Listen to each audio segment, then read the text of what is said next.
Welcome to the Smart Dating Academy podcast. I'm Bela Gandhi, the founder of Smart Dating Academy and your host. I started Smart Dating Academy in 2009 because I had this crazy knack of giving people dating advice that actually worked, that I took. I've been married for almost 25 years, and now my company helps people to date smarter and to find love. This podcast is meant to bring more love into your life, no matter where you are and what you do. And we're here to bring more life into your love. Smart daters, welcome to this week's episode of the podcast. I am so excited to have here Claude Silver, my new friend that I picked up at her book signing event, who happens to be the Chief Heart Officer of VaynerX. And if you don't know VaynerX, maybe you've been in a cave for a little while. So she works directly for the amazing, resplendent Gary Vaynerchuk. And again, Chief Heart Officer, best title ever. We're going to talk about that. And she's the best-selling author of a book called Be Yourself at Work. Claude, welcome to the Smart Dating Podcast. Thank you. I'm so happy to be here. Thank you. Thank you. Oh my gosh. Well, you know, this introduction came via. I was speaking on a panel at an event for menopause and health and love, and I met this super sparkly woman named Michelle who beelined right up to me and said, okay, so-and-so said I had to know you. I said, okay, great. So we get to talking, and she says, well, I'm having a birthday party next week at the chief headquarters, and my friend Claude Silver, who's fantastic, I'm doing a book signing for her at my birthday party. I said, you want me to come to your birthday party? Like, we're just meeting. She's like, yes. And I said, then I'm coming. You did, and you did, and you did. I mean, she's like, you said it, sparkly. She's sparkly, she's a magnet, and I'm so glad you did come, because then we got to meet and hit it off. Oh my gosh. And you are just a walking sparkly heart. So lovely to hear you speak about your book, to hear Michelle and others speak about you. I'm so fortunate. Listeners, I'm going to tell you, like, I have a lot of authors on here. This book is something special. I got the book. I read the book. I've highlighted the book. There's smiley faces in the book. I've texted Claude the pages that look like this. This book, yes, it's about being yourself at work, but I'm going to tell you, it is about being yourself, period, full stop, in life, from your heart, and in dating. So you got it. You got it. By the way, I just need to say, book is Be Yourself, ... Fill in the blank, but it's Be Yourself. Thank you. Claude, tell us your story. I don't know that you would probably say you were always yourself. You open up the book with a pretty riveting story about 19-year-old you and how you got onto an outward bound trek. So just set the stage and tell us your story. Setting the stage. Okay. So I grew up in Santa Fe, New Mexico. I was born in New York and was in the city until I was about 11. And then we moved to Santa Fe, which you can imagine was like going to Mars. Oh, for sure. Especially for a tween girl. Yeah, especially for a tween girl. We were like one of 3 Jewish families in small little Santa Fe. People thought I would need a passport and have to speak Spanish when I moved. But I know, lo and behold, you didn't. Santa Fe happens to be an incredible place, and I'm so grateful for growing up there. And I, really started to get an affinity for the outdoors, because Santa Fe is beautiful. Really, the Southwest is something remarkable. And I went to a small little prep school, and I was extremely academically challenged, dyslexic, and really could not find my way out of a paper bag if I tried. Academically, I was great with creative writing. I was great with history. I like stories, like who doesn't? But talk about math or biology or physics or whatever, no, that didn't happen. Fortunately, I was really good at sports and a good friend. So I had confidence that way, but I had very little confidence when it came to my brain. I was, Mm. my parents would always say to me, Claude, you think too much with your heart. When are you going to learn to think with your head? Which I talk about in the book. And I didn't know what they meant. I just was like, I have no idea that there is another thing such as head thinking. And, I've had to really learn what that is over the years, but also never lose the emotional intelligence that I think I just came into the world with.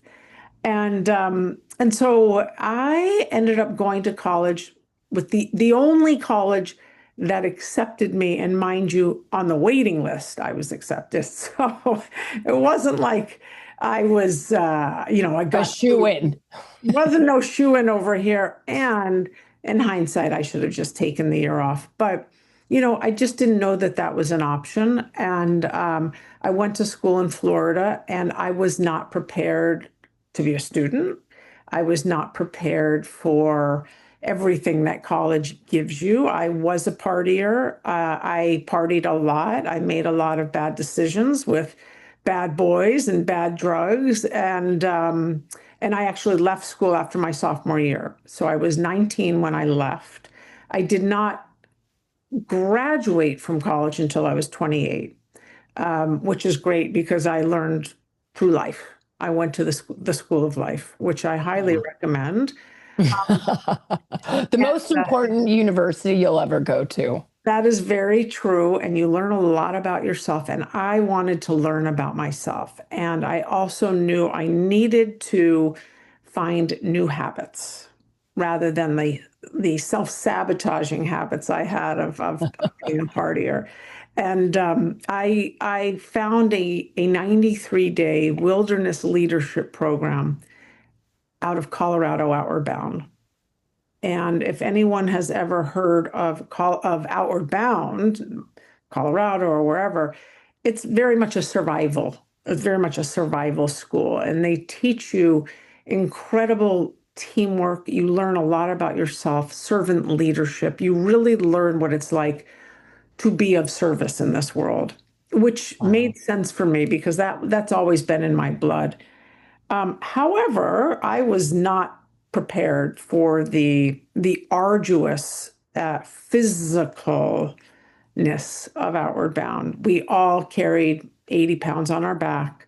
Oh my gosh. Only young woman, nine Yeah. young men. We were all, 18 to 21 years old. No tents. We were sleeping in tarps, no toilet paper, no, anything that you can imagine you would love in the world as you know it, you didn't have. So I did sneak in a book, thankfully.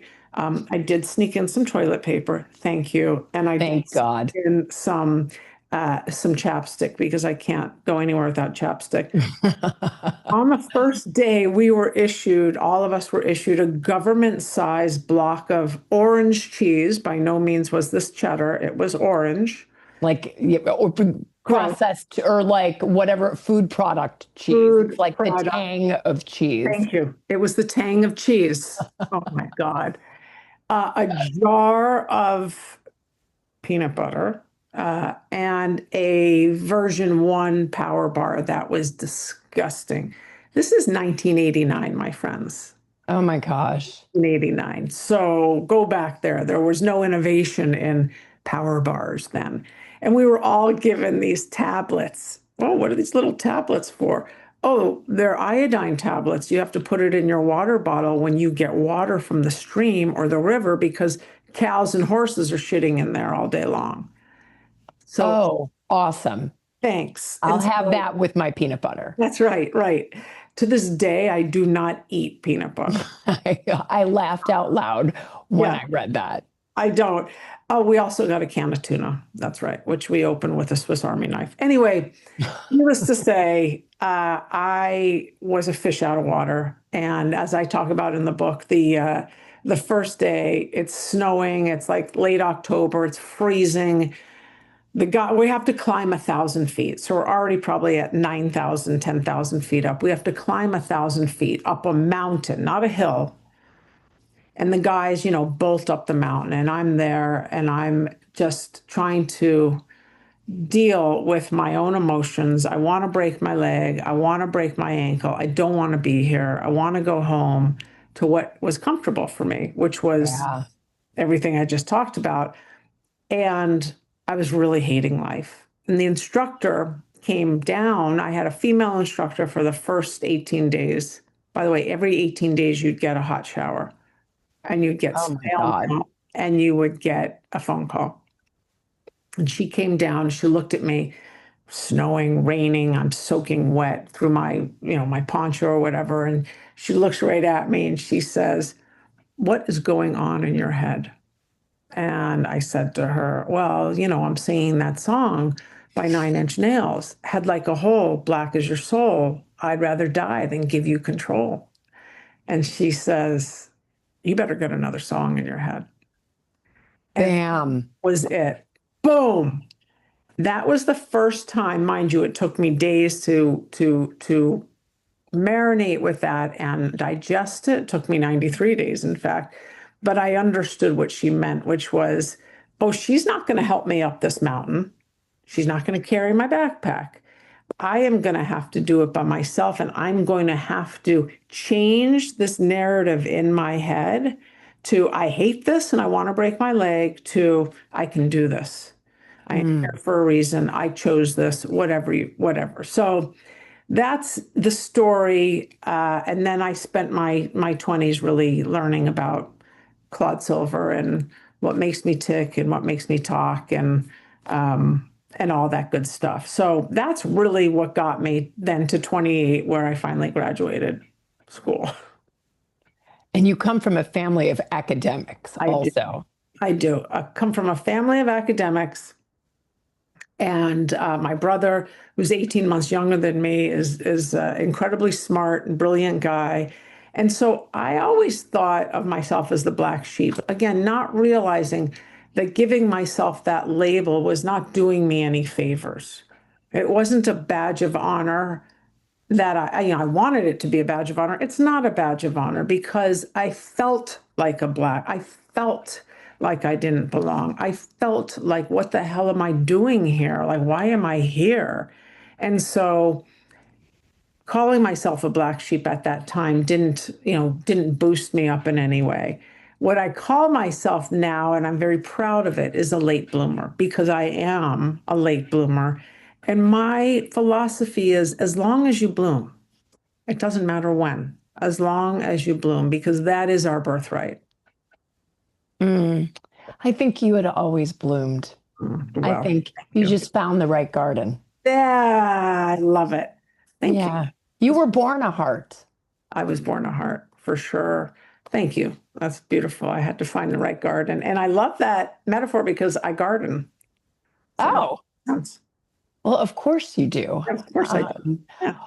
so getting to, I know you became an entrepreneur and you did some surfing and outdoor sporting, and then you ended up at your current company. So let's kind of tell us, how did you get to your company? Like, what made you leave and join the corporate world? And then tell us your story of how you became Chief Heart Officer. Okay. So I was in San Francisco, again, 1998. I graduated. Back in those days, you needed a college education to get a job. And it was the dot-com boom. And so I got my first job at an internet.com company, right? We don't call it that anymore, but it was an internet.com company. And I would, take my beater Saab and I would drive down to Palo Alto every day and work at a startup, and then I got laid off, and then I worked at another startup, and then, as we know, 9/11 happened, and most of us got laid off in San Francisco in tech, and so I co-founded a surfing and outdoor adventure company called Girls Adventure Out, where I spent about 270 days in the cold Pacific Ocean, pushing people into the water, teaching them how to surf, which was So badass. the I love best. it. The So badass. best. I had a killer tan from the neck up and the wrist down. And And when we finally decided to sell that company, it was a wonderful, successful company. We sold it to a surf instructor who still has it today. And I got a job in this digital world. And lo and behold, my job was in an advertising agency. I did not know I knew what advertising was. I had no idea there was an art to it. I had no idea that there was a whole, a comms strategy and all of the work that you put into it.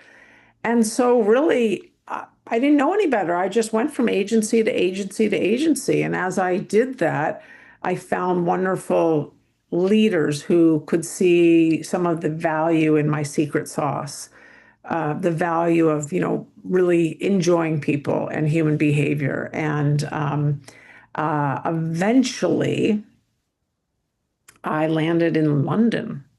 I was at a company, a very well-known advertising company in San Francisco. The CEO of the London affiliate, which was the headquarters, called up and he said, I hear we need someone with your skill sets. And I was 39 and had enough self-awareness and confidence at that point to say, when do you need me? Not, what skill sets do you mean? I was like, when do you need me? He said, in 2 weeks. And my life started again on the eve of being 40. And I stayed in London for 4 years, had an incredible time, traveled all over. I was like, Claude, you are going to travel every weekend. You are going to live La Vida Loca. And I dated a lot at that point. I was already dating women. And so did a lot of dating on all the apps and had a great time. And in August of 2013, my best friend introduced me to Gary Vaynerchuk. Now, she was running media at Unilever. Okay. And I had been following Gary on Twitter because why wouldn't you? Someone that speaks the truth like that. 100%. And I was, oh, yes, I'd love to meet Gary. And so our first chat was about 3 minutes. I was pacing in my kitchen in London, my flat, and I was pacing back and forth, and he was boarding a plane. And in 3 minutes, you can fall in love with him because he's just like that. He just gets human beings. And I came to New York in September of 13, met him face to face, and it was like meeting my brother. And I left that meeting and I called my best friend and I said, I know I need to be around him, and I'm pretty sure he needs to be around me. And in May of 2014, I started at VaynerMedia. So it's been 12 years, almost to the day, that I have been with Gary and I have been with Vayner. And it has been the longest relationship I've had, which is Gary and Vayner, and the greatest experiences I have had within this company and co-cultivating this culture with him and others has been a remarkable experience. Amazing. And it sounds like you talk about so many concepts in your book, which I love, and we're just going to dive in now, emotional bravery and emotional optimism and emotional efficiency. And I would love for you to maybe take a step back, tell us about these pillars and how they work for us to show up at work and everywhere. And I'm adding 17 questions in here, and I get that as my mouth is going. Did you learn these things while you were there, or had you already sort of arrived at the Claude Silver we know today? In many ways, I had already arrived. I mean, I Okay. started at Vayner when I was 45. So that's not to say you arrive at 45. I had done a lot of work and a lot of therapy on myself. Like I had really, I understood who I was at that point. And You dug in for the gizzards. yeah, I mean, I had dug myself out of many a hole at that point. And I have always been an optimist. It is, my parents are optimistic. My Nana, who I speak about, was an optimist. I made a decision in my early 20s to believe in love, not fear. And after watching Marianne Williamson at a live event in San Francisco, I was like, She said, there's only two feelings, love or fear. And I said I would be in love. And so that being the case, then you have an attitude of yes, and you have an attitude of, okay, that might be possible, or let's look at it this way, a reframing, or you know what, this sucks right now, but I know it's not going to suck forever, right? So that's the optimism part. And when the way I was able to formulate these three, emotional optimism, emotional bravery, and emotional efficiency, was through my work at Vayner. I mean, a lot of work went into practicing this, teaching this in a subtle way.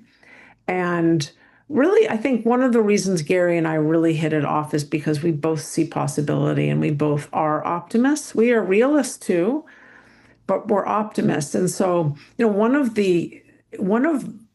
let me tell you what my job description is, which is to touch every single human being and infuse the agency with empathy. That's the job description I have. Bam. Yeah. What more needs to be said? What more needs to be said? And so it was mine to figure out how I was going to do that, how I was going to scale that, how I was going to scale him, and how I was going to bring others along the ride with me.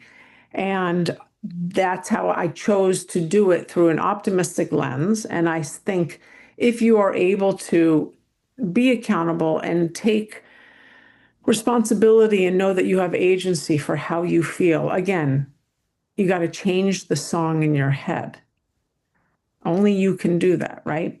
If you are able to see things in a different light and see the many sides of a diamond, then I think you have a really great shot at being an optimist and getting yourself out of holes that you might have fallen into, obviously with support and with friendship and all of that stuff. The bravery portion is, now that you know tomorrow is going to be a different day, what are you going to do about it differently?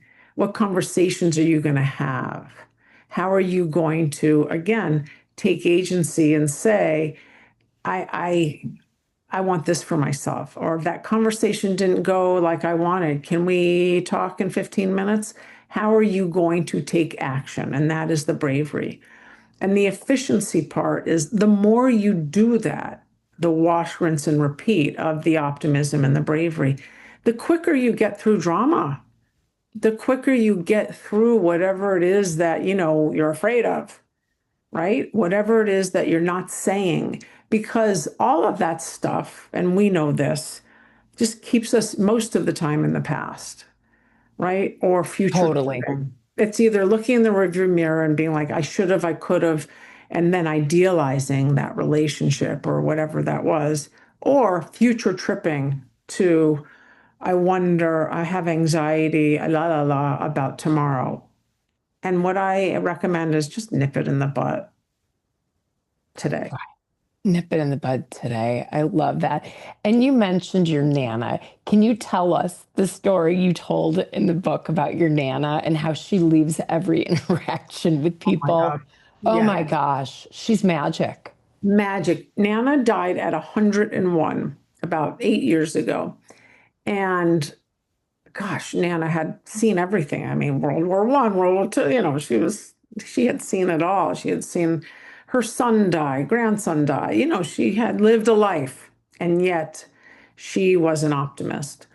And every time I would go back to Santa Fe and I would pick her up and we would go do errands, go to the bank, go to the flower store, go to the drugstore, go to Trader Joe's. This is how she would leave people. She would say, as we are bagging her stuff at Trader Joe's, right? I'm bagging the grocery, and she looks up at the cashier. She gives the cashier her credit card because she doesn't know how to use the machine. And then cashier gives it back, and she looks up at the cashier, and the name says Becky, and she says, Becky. And Becky goes, uh-huh. Would you do me a favor and have a peaceful day? And just walks out. I mean, how do you think Becky feels? How do you think those next customers feel? They're like lit up by an angel. And even on her answering machine, and it was a machine, it wasn't a, Well, the voicemail. yeah, yeah. I mean, it was a, beep. Would you do me a favor and have a peaceful day? And that's how this woman lived. I mean, so I credit Nana with so much of my emotional intelligence and my ability to see possibility. That's why you're a walking heart and you found your garden. I found I maybe. love I Thank love Nana. Oh my gosh. When I read that, I was literally like, it just when you read you it brings little tears. You're like, oh my gosh, can you do me a favor? Can you have a peaceful day? Because when you hear, can you do me a favor? It's like, I need something from you. you. Can Yes. you help me? And the genius plot twist in that, it's like, do me a favor, do something beautiful for yourself. It's like, Yeah. oh my gosh, this woman. What a gift. And she was a Chicagoan. Had Oh, that great accent. She was born and raised in Chicago, Michigan, south side of Chicago. So was my mom. And so you would love her. You would have loved her even more so. that takes Midwest nice to a whole new level. Right? That is so true. Yeah. Oh my gosh. You mentioned something just now about changing the song in your head. Okay. And I think in life, in work, in dating, so many of us show up with maybe not had like a whole black as your soul, I'd rather die than give you control. We're both good Gen X women Yeah, here, there right? you Like, go. who didn't have that as their anthem? How do you know, Claude, if you're running off the wrong song, and how do we start to develop? I think self-awareness is the key to everything. And I love that you have a chapter in your book, which is one of my favorites, chapter 3. Who are you anyway? Let's go there and let's kind of crack in. Because I think, ladies and gentlemen, smart daters, we all need to find out who we are so we can show up. That's right. Yeah, because we are all striving to find our place. We are all striving to belong. And it's one thing to have the self awareness and the self compassion and understanding to belong to yourself. But let's face it, we want to find our person. We want to find our people at work. We want to find meaning. And oftentimes, you, me, and the rest of the world is running a racket in our head. And Yes. racket usually says something negative, and it's usually on Mm. repeat. I'm ugly, I'm fat, I'm dumb, right? I'm not, yeah, I I'm not, can't do this. I can't C-suite at a company. I can't scale I a can't, I can't, company. I I can't, can't. I can't. Right. I can't, I can't. And we know now that energy follows thought. What you put energy into will manifest. So that limiting belief or that imposter syndrome that we're saying over and over, whether or not it's head like a hole and it's negative and I want to quit this adventure program, or it's I can't speak up in this meeting. I'll get overpowered. I can't speak up. They're going to laugh at me. That stuff is a showstopper. It's a showstopper, and it will absolutely limit your ability to seize opportunity because you can't, right? No, I'm limited. No, I'm just a girl. No, no one will believe me. Or I'm too fat. There's no way I'm going to go out. No, I'm not going to be your wing woman at that bar tonight because I'm too fat, right? Or I don't like the way I look, or I have nothing to wear, or blah, blah, blah. And so the most important thing that we can do is identify what it is that you're saying. Identify what it is, and you know what it is. Sit there for a second in silence, and you will hear it. You will hear it 100%. loud and proud.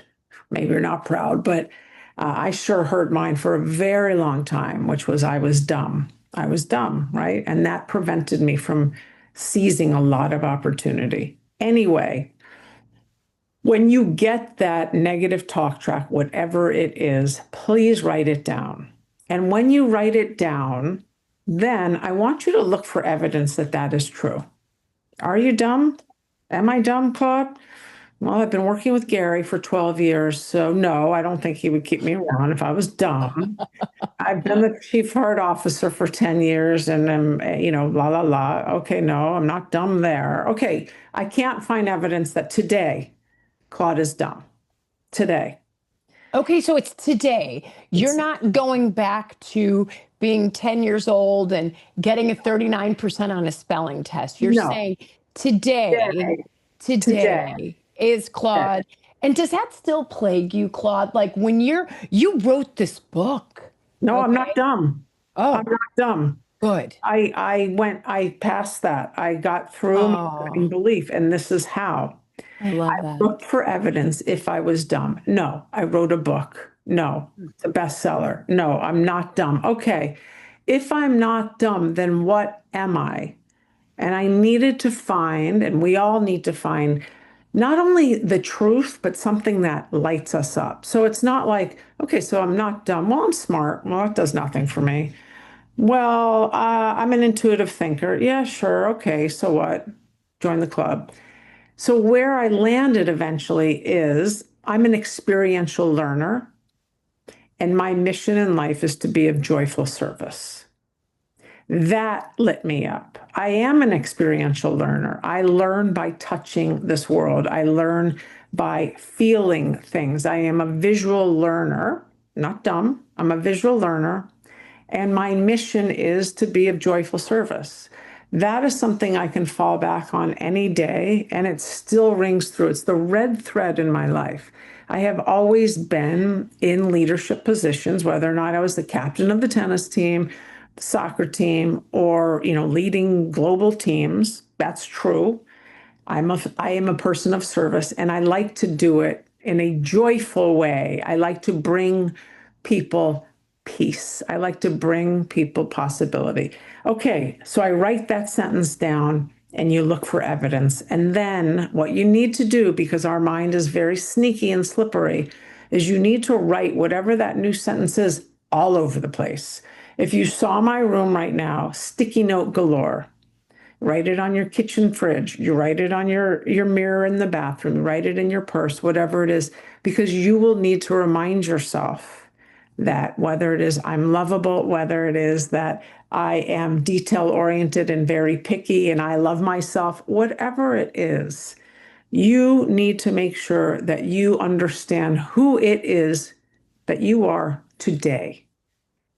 Today. I love that. And look for the evidence of the negative belief. So if you're a dater and you're saying to yourself, I'm too old, love has passed me by. Yes. I'm not attractive enough. I Yeah. don't look like I did when I was 25, right? I'm wrinkled and pinkled and whatever it is. All of those negative things, you're saying, write them down, get them out, right? We have an operating system in our brain. Yeah. I teach my clients this. It's an operating system, Right. right? It's like a factory install, and it's got a bad algorithm that's running, That's right. right? And just look at these things, these negative things that you're saying, they're bugs in the system. And you know what? You and I can call IT and have our operating systems redone. But here in the self, ladies and gentlemen, you are the IT person. Yes, you are. And you've got to listen. Like Claude said, if you just get quiet, you're going to hear the negative thoughts. Lately, Claude, this is such a big deal in dating. I've had clients journal out every negative thought they've had that day. They're like, well, what if it doesn't have to do with dating? I'm like, I don't care. I want to see exactly what is the track in your head. It's been amazing to see what people send me, and it breaks my heart into 1,000 pieces. Yeah. We say such terrible and atrocious things to ourselves as though we were mass murderers. And we're not. We are here. We're doing the best we can. We're searching, we're seeking, we want to be loved. And yet we say these things to ourselves. and I used to do it too, that are just, they're unfair. They're unfair. It is literally cheating yourself out of life when you do that. It's so true. And what Claude's saying with regards to the sticky notes, okay, you guys, this is not woo, okay? We all know I'm a little woo and science put together. I think we all are at the end of the day. Yep. Yep. But there's a lot of neuroscientific evidence around this. First of all, I'm going to tell you, your brains want to serve you. Your brain thinks it's protecting you by keeping you in this old shit story, right? So writing down on sticky notes and then take it to a multisensorial. Say it out loud. Say it to yourself. Write it down 5 times a day. That's the way we start to work the bug out of the system, right? The default mode network is what runs the show in our brains. Yep. You're so right. You are so right. And I really, really want to triple down on what you said. We are the IT. There is no one coming to take that out of our brain. They can't. They can't. Only you can change the song in your head. That is the dealio. And so you get to make that choice in life if you're going to do that, or you're going to succumb to thoughts that aren't true. They're just not true. No, 100%, 100%. And this couldn't be a bigger deal. And I hope that all of you will sit down today and listen to the song in your head and write down your negative thoughts. And hell, if you want to send me your negative thoughts, you know my email, send them to me, and I will help you work through these, because it's so important to starting to show up as you are to get to know yourself. So let's go there. What now? Let's say we start to get to know ourselves, right? How do we start to show up? Well, so you want to get to know the triggers that you have, and we all have them, and most of them started Ooh. from a long time ago. Very few Mm. of them are from today. These are triggers from a long time ago. So, for example, you're in the workplace and you keep on getting interrupted and you are pissed. Well, it's not because Joe interrupted you today. It's because you were interrupted and tried to find your voice at the dinner table, most likely, 30 years ago. Doesn't have to do it today, 40 years ago. But you haven't worked through that, right? You still have that, like, you're a curmudgeon. Everyone interrupts me. No one wants to hear what I have to say. Well, that's not true. You need to take ownership of the fact that, okay, I'm triggered by James because I often feel like no one wants to hear what I have to say. You have to own it. It's not James's fault. James has to work on the fact that he chooses to be an interrupter. That's his life story. But you get to work on the fact that, okay, so my limiting belief is no one wants to hear what I have to say. Yes. Okay. I need to change that. I need to own it. And now I need to change it. I have things to say. I am a powerful person. My thoughts are important. XYZ, fill in the blank. Start to own what it is you usually blame, usually farm out to other people. Start to own it. And then once you own it, you find self-compassion for yourself. Geez, you were only 10 years old. You were only 15 years old, right? And then you start to show up, you start to feel like you can show up with that self compassion, but also lifting yourself a little bit higher. You're not 10 anymore, my friends. You're No. not that 15-year-old girl or boy that didn't get asked to the prom. You are not. You are a powerful individual that has a great salary at a great job. And, don't sabotage yourself. But it's very important, I think, in life to start pointing thumbs at yourself rather than pointing fingers at other people. Oh, so and so and so and so and so and so did me wrong. Well, what did you do to allow that? What did you do? Exactly. You just were a doormat? You just let that happen? What did you do? So, in order to, this is all self awareness, in order to, I think, stand up straight and feel proud of the person you are, you have to own your shit. There's Exactly. And no we other way to can't say it. let 100%. We can't let 15-year-olds drive the bus anymore. Oh my God. 15-year-old me, 16-year-old me was miserable, quite frankly. And that's where Head Like a Hole came from. I mean, I was 19, right? And thank God I don't have that. Now, what I say to people is take up space, be big in the room. And if you are unable to do that, then let's work on that.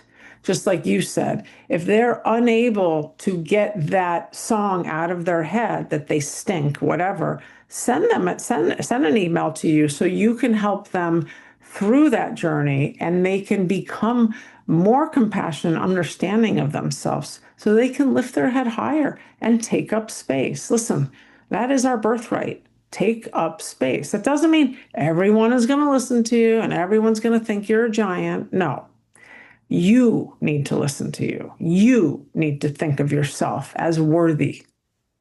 Absolutely. And you touched on something beautiful in the book about, okay, let's say if you do get triggered, right? There's something about the pause and the Yes. response and the 90 seconds and your emotions. Yes. Yes. I would love to talk a little bit about that. And then how do you communicate effectively with warmth, with grace? You have some wonderful anecdotes in the book. So I Yeah. would love both because this is relevant for every single one of us in every single spot that we occupy in the world. Thank you.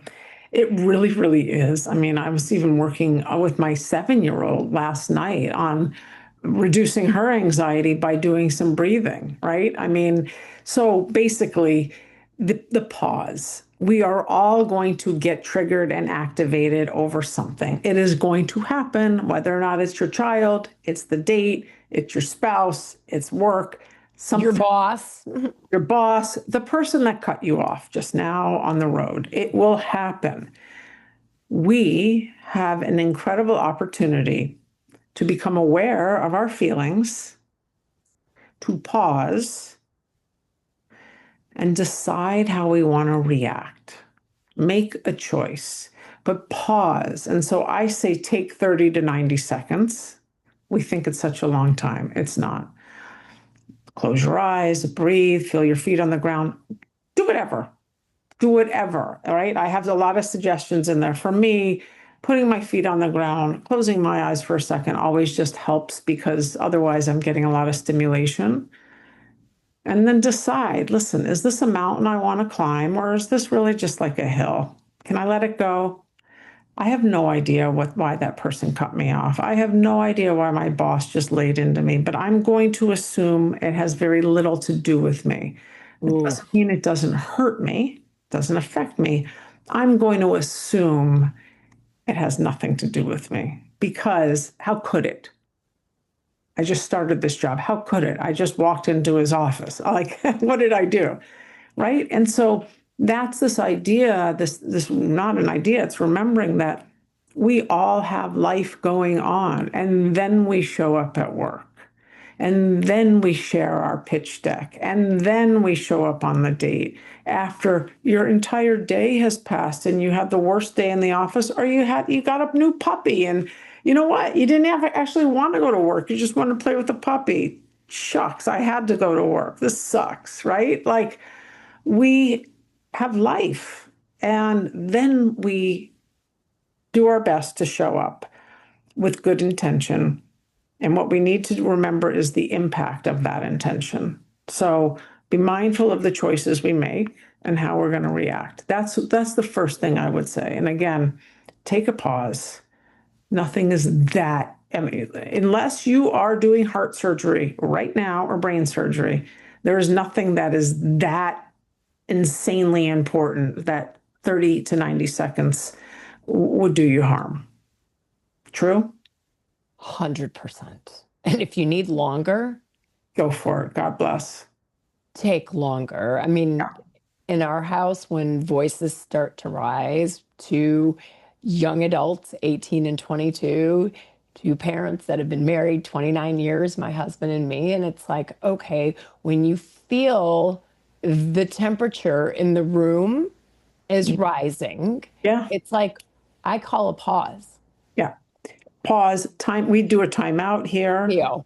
Yep, a TO, and you have every right to just say timeout, or we're going to help you. If I have a 5 and 7 year old, we're going to help you find. We're going to help you find the timeout, right? Because Right. you deserve it. Your system needs to regulate. You need to be able to what is called emotionally regulate. I mean, boxers in a match go back to their corners. I'm like, you guys, we are boxers. We need to all go back to our corners, 30 minutes Yeah, minimum in different rooms. yeah, I'm in like, different rooms. walls are a good thing Yeah, at times like this. Invariably, just that stepping away, and they know it's always me, even though they all have the tools. I'm like, you guys, I'm calling a pause. They're like, don't quit this. I said, I'm not quitting. We're taking a pause. yeah, And then 30 minutes later, someone walks into someone's room and says, you know what? I'm sorry. That was me. that's right. That's That's right. it. I'm like, words are knives. They Yeah, leave scars. You don't want to yes. scar the people you love. No, no. No. And the people you love hopefully will accept that apology because it's coming from a thoughtful place. It's coming from your truth after, you know, regulating yourself, deactivating yourself, and coming back down to what, just your normal heartbeat. You know, that's that's what's going on in every relationship we have, quite frankly. Some of the relationships are just a little bit more heightened or important. And some of them we really, really base our self worth on, especially in the workplace. Especially in the workplace. We think like that person just gave me, you know, yucky feedback and now I'm the worst person ever. And by the way, they suck too. Right, Not, right. not, Don't, you're like, don't turn it into something. And I love no. like getting back into your your parasympathetic nervous system. Yes. Ground yourselves, ladies and gentlemen. The tiger is not coming to eat you. No. It's an email. You tell a great story about, being in a meeting with your beloved brother, colleague, boss, Gary, and how one day out of nowhere you felt a little blindsided by feedback and you had to take a pause. I had to take a pause because I was so caught off guard and I lost my breath, right? Of course. And I ended up, thankfully I did take a pause. I called, I phoned a friend, talked through it, walked through it. Okay. So, and she helped me see the reframe and helped me through kind of what I could say to him the next day. Emotional bravery. I took action and called him and told him, like, this is how I felt. This is how, oh my God, he apologized. I'm so sorry. I'm so sorry. In the moment that he was having his own moment. Right. Which had nothing to do with you, but it did. But it didn't. Exactly. I just was in the crossfire. I was in the crossfire and he did have something to say to me. Had it not been that moment, he would have said it in a different way. I know that. Correct. We're not out here trying to get each other. I just don't believe that about human beings. I really don't. I believe we're trying to do our best. And some of the circumstances that we find ourselves in are very tough, very, very tough. It's so true. And I love that. I think you so resonate with me because I feel like we look at the world so similarly. One of the things I tell my clients at Smart Dating Academy is assume positive intent. That's right. That's Here's right. the better story, right? If somebody says to you, God, I can't understand why you've never been married.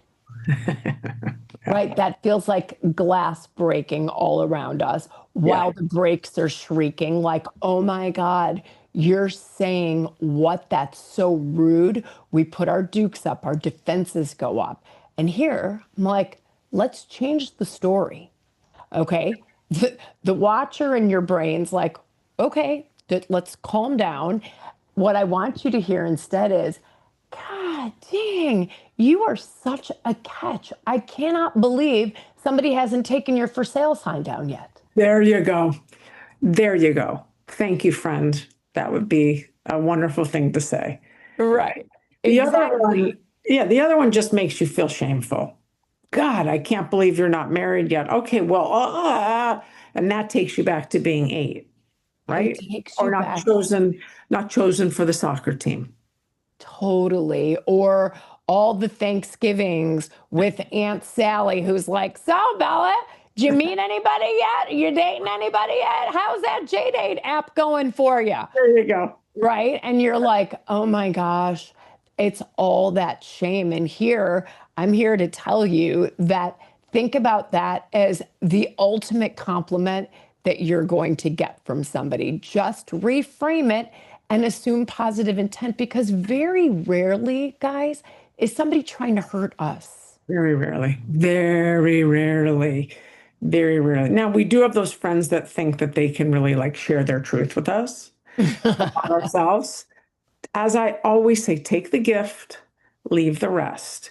And in this case, take the reframe. You owe it to yourself to reframe that. Leave everything else. It's garbage. Exactly. Put your feet on the floor like Claude does. Take a deep breath. Take a 30-second pause if you need to reground Yeah. yourself. Or more importantly, take this conversation and look at the negative things that maybe you've thought on dates about what somebody was trying to say to you, what you thought they meant, or on the 6th date, or your ex, or whatever that is, and get it out of your head, get it down on paper, and let's start the reframe because remember, you are your own IT person. Nobody knows the bugs. I don't know. Your therapist might be able to help you, but they might not, right? Hell, it takes a damn village to find love. Okay. I tell you guys this all the time. So, but the village starts with you. Yes. Yes. And it starts with you having an open door. I love your concept of, I hope I'm pronouncing this right, hineni. Haneni. Yeah. Haneni. You know, it's so interesting. The the word Hineni wasn't a word that I knew about until I was reading some Jewish mysticism a while ago, and I caught on to it, and it just it just puts everything into perspective. What did you take from it? I would love to know. Like, why do you love it? Because it's kind of like, here I am. Yeah. Here I am, right? After my introspection, after I'm working, this is the way I took it since you Yeah. asked the question, Yeah. right? It's like, okay, here I am. And after you work through the things in your book and maybe figure out what are my bad beliefs, what are my bad labels, can I start to speak up in meetings? How do I do that? Because you start to look at yourself with the value that you have, and you're looking at the evidence that I am actually smart. I do belong here, That's right. right? That's And right. to me, it's after you do that work, it's like, here I am, work, here I am, love, here I am everywhere. That's right. Here I am everywhere. I deserve to take up space Yeah, as I am. as I am. As I am. I can't be anyone else. That's what you figure out. You figure that out with age, you figure that out with wisdom, you figure that out by really being honest about that song in your head. Mm, Well, Claude, this was one of my favorite interviews ever. Me too. I loved it. Oh my gosh. Where can we get more of you? Where can we get your book if we don't even want to wait for the show notes where I'm going to put the link? How do we get the book right now? How do we Oh get my you God. right now? Yes. Okay. Go to claudesilver.com. You can order the book there. You can go to Amazon. You can go to Barnes and Nobles. You can do all that. You can order the book for your company. I have a great discount. Just write me at claudesilver.com. And then I'm really active on LinkedIn and Substack. That's where you can find me. And I would love to, reach out. I get back to everyone that writes me. Oh my gosh. I'm going to follow you on Substack. I haven't done that yet. I'm going to say, hi, Claude, it's Bella with the heart sweater. Yeah. I love it. Heart sweater. Love it. Well, No, she is the chief heart officer, you guys. I had to bring my heart sweater. For those of you that aren't watching and listening, I have a big pink and red, obnoxiously loud sweater on that has a heart on it. the best. Thank you. Thank you. Thank you. This is wonderful. Thank you. And smart daters, Claude's sending you a big heart with her hands. I'm sending you a big heart with your hands. Do yourself, do me, do all of us a favor. Get this book about, being yourself at work and everywhere. And I think it's going to help you in dating as well. And if you're ready to date, do something today that's good for yourself. Make that list of all the negative ick that's going on in your head, and let's start to rework it, because it's going to make you better everywhere. If you're ready to get your feet back into the dating pool and you need a pep talk or you need some love, go to smartdatingacademy.com. Send us an email. You know I will personally respond. Until our next episode, I love you. And Claude, thank you again. Thank you.